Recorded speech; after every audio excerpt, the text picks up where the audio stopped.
Quarta-feira, 8 de janeiro de 2025. Sejam todos muito bem-vindos a mais um dia deste ano, que, se Deus quiser, seremos melhores e mais santos.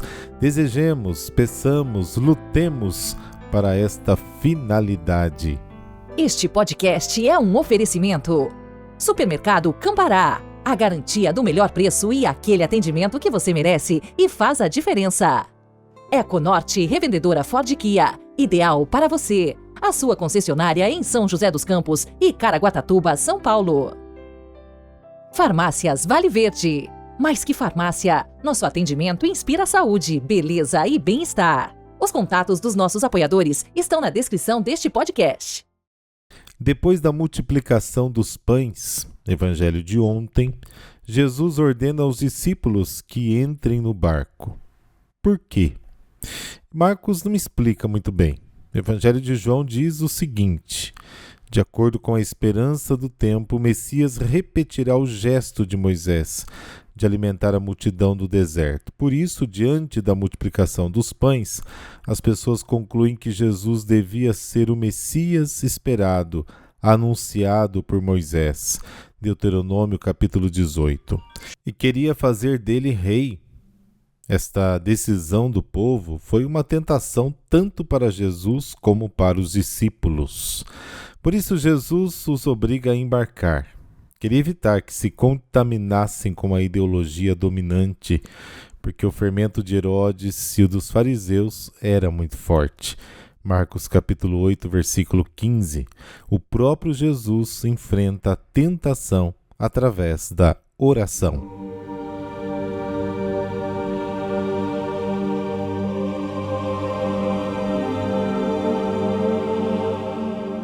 Pelo sinal da Santa Cruz, livrai-nos Deus nosso Senhor dos nossos inimigos. Ó Deus, luz de todas as nações, concedei aos povos da terra viver em perene paz e fazei resplandecer em nossos corações aquela luz admirável que vimos despontar no povo da antiga aliança. Amém.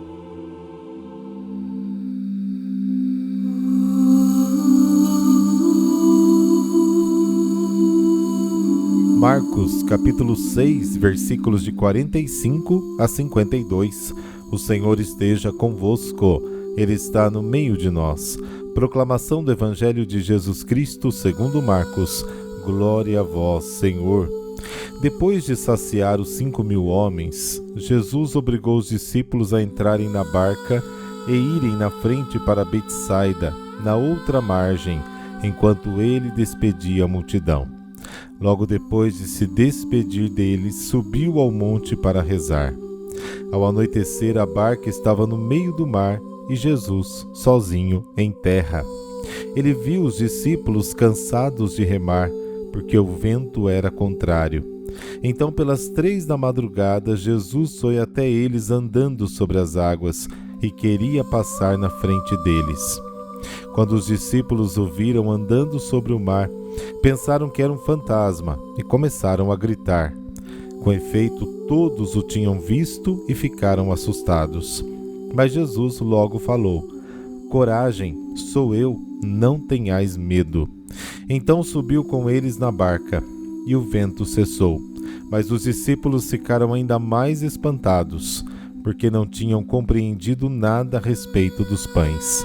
O coração deles estava endurecido. Palavra da salvação. Glória a vós, Senhor.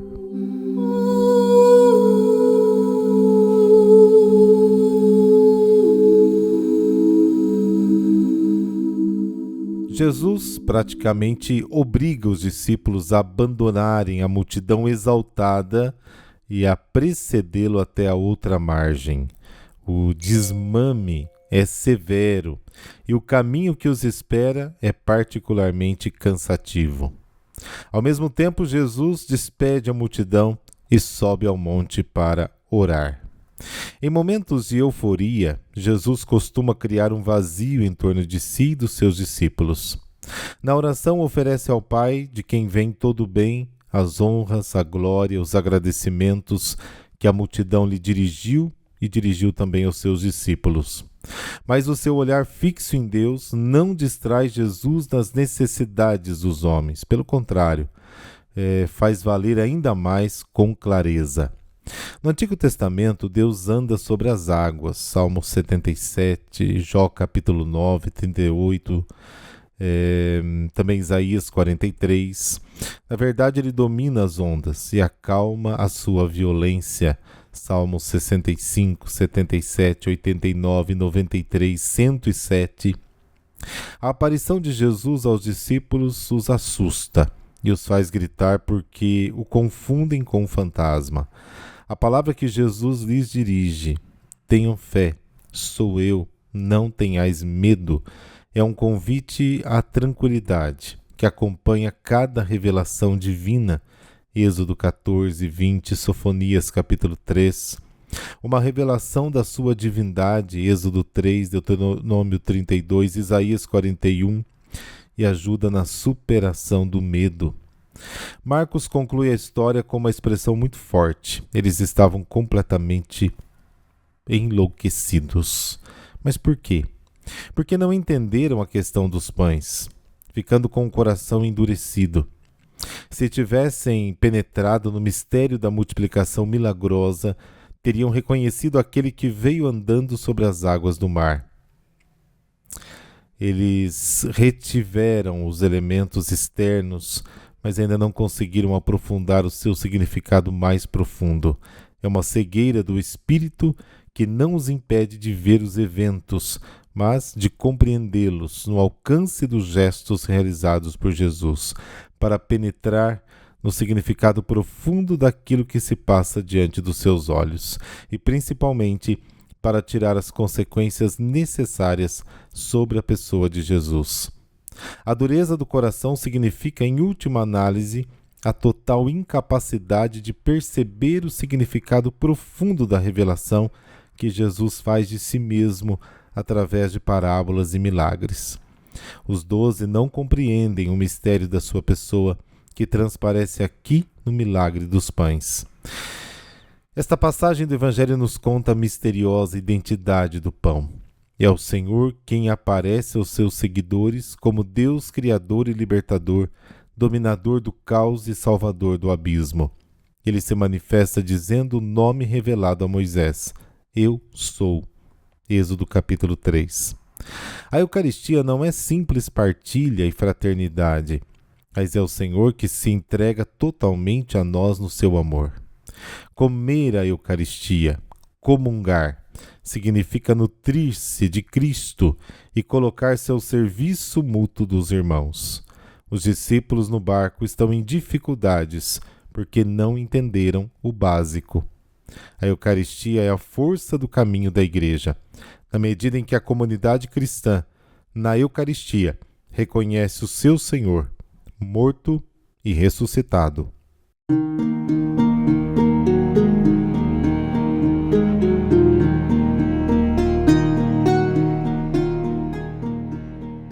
E a Igreja hoje celebra São Severino, um discípulo dele, Eugipo.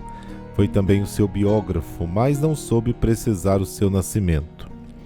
Pela língua e cultura, provavelmente seria de uma colônia romana no norte da África. Outras informações são mais precisas, como a ida para o Egito e a Síria, ainda jovem, em busca da vida monástica. Em 440, aproximadamente, foi para a região do rio Danúbio, hoje Áustria. Ali havia muitas colônias romanas, em parte cristãs, mas ameaçadas pelos invasores bárbaros, hunos, ostrogodos e érulos. Dedicou-se especialmente à pregação da penitência e da conversão, no intuito de pacificar os bárbaros e reerguer as comunidades cristãs. Para isso se estabeleceu próximo a Viena, numa choupana compartilhada com outro eremita. Também cuidou caridosamente dos pobres, dos doentes, dos prisioneiros, conseguindo a libertação de muitos escravos dos bárbaros. Com isso acabou por ser reconhecido e respeitado até mesmo pelos invasores. Conta-se que diante de um período de fome, o povo lhe pediu ajuda, e sua orientação foi justamente a penitência, e a caridade para obter a misericórdia de Deus. Ao mesmo tempo, publicamente condenou a atitude de certa viúva muito rica que estocava víveres para vendê-los a preços altos aos carentes. Ela se arrependeu e distribuiu os alimentos aos pobres. Mudou-se então para Viena, a pedido da população e dos governantes, fundando um mosteiro, o primeiro de vários outros. Seus discípulos vieram a se tornar seus maiores auxiliares na evangelização e nas obras de caridade.